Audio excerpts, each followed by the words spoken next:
So, the US government has borrowed. We just want to talk to him, that's all. We just want to talk. The Venezuelan president. The American president says it's to protect the country from drugs. How we feeling about that, fam? Do we feel like that's an accurate assessment of the situation? Is it helping? Do you feel safer now that this has happened? Do you feel protected?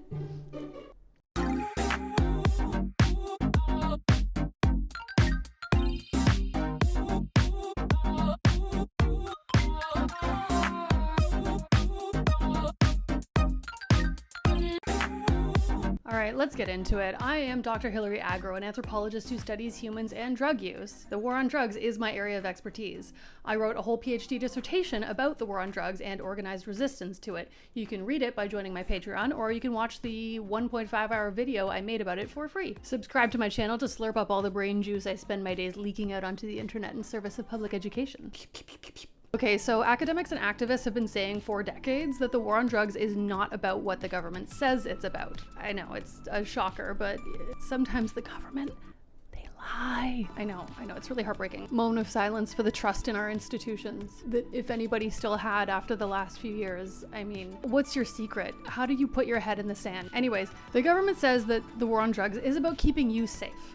First of all, please do tell me if you think that the war on drugs has been effective at keeping drugs out of your community. They've been at it for 50 years now with the war on drugs, so surely the drugs are gone, right? It's working. Drugs aren't more potent and more widely available and cheaper than ever now after 50 years of this approach to drugs, right?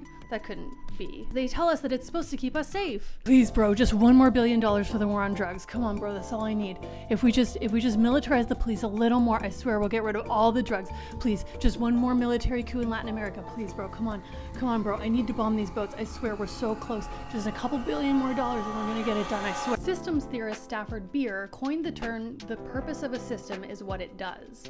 This is an approach where instead of looking at a system based on what it's supposed to do or what its proponents, especially the people trying to sell you on it, say it does, you look at what the system actually does in practice. That is its actual purpose.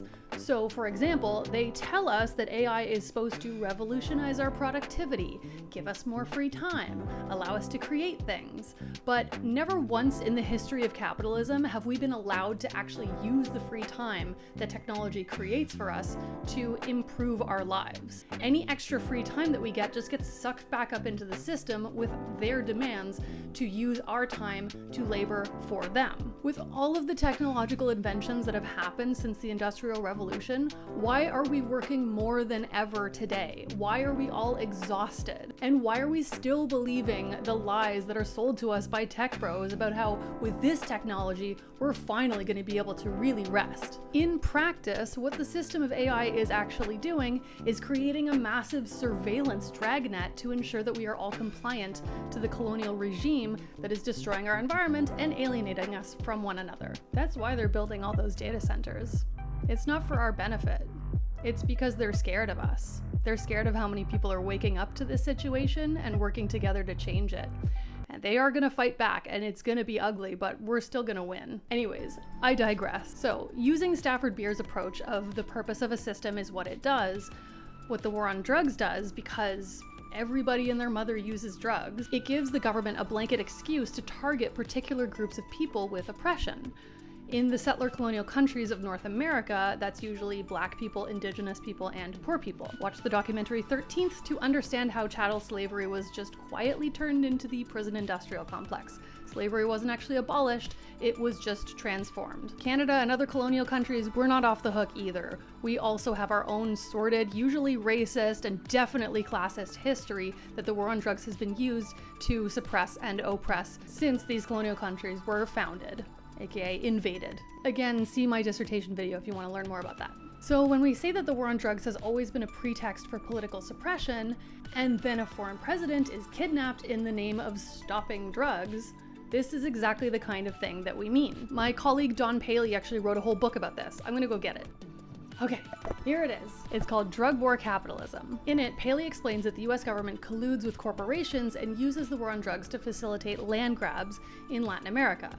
It's usually for extractive industries. Can anyone guess what the US wants in Venezuela? Bonus points to anyone who can guess. So when we talk about legalizing all drugs, which I do often in my work, it's not a frivolous goal. People really misunderstand that because they're still believing the lie that tells them that drugs are illegal and therefore them being illegal keeps people from using them. And so legalizing them means more people will use them, which is just a fallacy that we know isn't true. Drugs have already won the war on drugs. Let's be real here. Legalizing all drugs is necessary for pulling the rug out from under US imperialism and its domestic slavery factories, aka prisons. The final boss is obviously capitalism and colonialism, but drugs are the primary boogeyman used to justify imperial intervention in Latin America. So when academics and activists like myself talk about legalizing drugs, it's not only to keep drug users safe from the toxic supply, which, let's be clear, is reason enough. Drug users deserve to live, and prohibition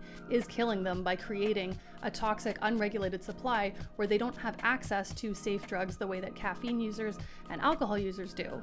But it's also about literal geopolitical stability. It affects you, because coups and interventionism do not make anybody safer, including Americans. The whole world is quickly going from giving the US the side eye to being extremely alarmed and organizing to stop the US from having the insane amount of power that it does. Is this a good thing? Yes, ultimately. The US is really scary, but it's not going to make the lives of average Americans easier. All the sanctions that are likely on their way, it's going to make things certainly more expensive for Americans and definitely more unstable. What needs to happen now is for Americans to realize that proletarian internationalism is the only way forward. I will put that on the screen and you can go look it up. But it's essentially to see that the situation isn't actually your country versus my country, your political party or label versus mine. It's the working class against the ruling class. We need to stand in solidarity with working class people in Venezuela and working class people everywhere. When you stop seeing politics as a team sport where it's Democrats versus Republicans, the US versus dictators, it makes it really easy because you don't have to fangirl for any nation state at all, or any leader. It's not a zero-sum game where you have to choose between Putin and Zelensky or between Trump and Maduro. They are all in the ruling class and are using us to serve their own interests. This isn't to say that all of those people are doing equal amounts of harm in the world. To be clear, I'm not saying that Putin and Zelensky are the same thing. I'm saying that when we buy into the idea that leaders represent us at all, that some of them are good and some of them are bad, and we just need to get good leaders, we're just allowing the system to continue that consolidates power and allows people to have extraordinary amounts of power that our ancestors would vomit and shit out their butts to just even think about, that we have allowed to exist in the world today. Shitting out their butts is what happens when I go off script. But you know what? I stand by it. It's about us on the bottom versus those on the top. And in the words of Daenerys Targaryen, that made me think for a brief, glorious second that Game of Thrones might have an actual power analysis, we need to break the wheel. No more top and bottom, no more letting people have power over others. The power to send working class men to die in wars to capture resources like oil that will be burned to keep the machine that is destroying the very environment that we depend on to survive churning. No more of that. So what can you do? Well, unionize your workplace, organize in your community, talk to other people about what you've learned here today, build community resilience by working on community gardens, show up to your local town or city council meetings and get your shitty HOA laws changed, among many, many other bylaws that are stopping environmental and social progress. Organize against the data centers in your community. That is extremely important work and they need help. Or do support work for activists in your community. Make them food, offer to take care of their kids. This is incredibly important work that isn't being done enough because all of the activists that are on the ground are getting really burnt out and they could really just use some support by educating others instead of arguing with them. When you see that somebody is being dumb and wrong on the internet, take a second to breathe and remember that if they're not a bot that's intended to make you mad and keep you engaged, they have been exposed to billions of dollars worth of propaganda to keep them ignorant so that you get mad at them instead of at the people who made them ignorant. And try to engage with them as one member of the working class to another. Help to educate them. We cannot rely on the educational system. It is being rapidly captured by fascists because of how quickly people are waking up to the situation. There's no one coming to save us, and there is no system in place that's going to make those people less ignorant. It's you and me. And remember that education has to be consensual. You can't just talk at somebody and expect them to listen. You have to show them first that you actually care about them and connect with them in order for them to be open to what you have to say. Reconnect with nature. Reconnect with yourself and with the people around you. It's hard work, but it's really rewarding. Most of all, take your own healing seriously so that you can have the patience and strength to do the hard work that it takes to be a part of this movement for liberation. It will actually improve your life though, meaningfully. Side note, if you're interested in using psychedelics for personal healing and growth, I offer journey curation sessions that I use to support my work, so you can actually consult with me to set up your psychedelic healing journeys. Link in the bio for that. And the next time someone brings up drugs, tell them that human beings have been using plant medicines and their extracts since the beginning of time, including everyone who uses alcohol and caffeine, but only some drug users are used as scapegoats for societal problems when they are actually the victims, not the perpetrators of state violence on the whole. And prohibition doesn't work. It just gives the government an excuse to collude with corporations to consolidate power and make all of our lives worse. Thank you. I love you. Subscribe for more videos because I woke up today and saw the news and thought, well, I guess this is what I'm doing today. I'm also going to go turn this video into an article that you can share with people who get their information from reading. Couldn't be me. Thank you to my patrons for making this possible. I love you. You're the best.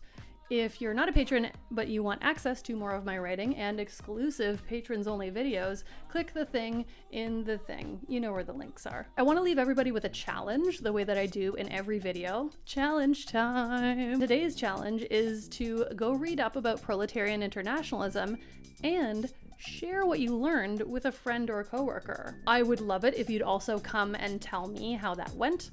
But that's for pro-level people who are really committed. You don't have to do that. You don't have to do anything I tell you to. I am not your mom, but I would love it if you would try to be kind to yourself and be kind to others. And don't worry so much. I know that this is all very scary, but a new world is being born right in front of our eyes, and you have a beautiful choice in front of you to be able to decide what you want to be able to say that you contributed to the building of this new world.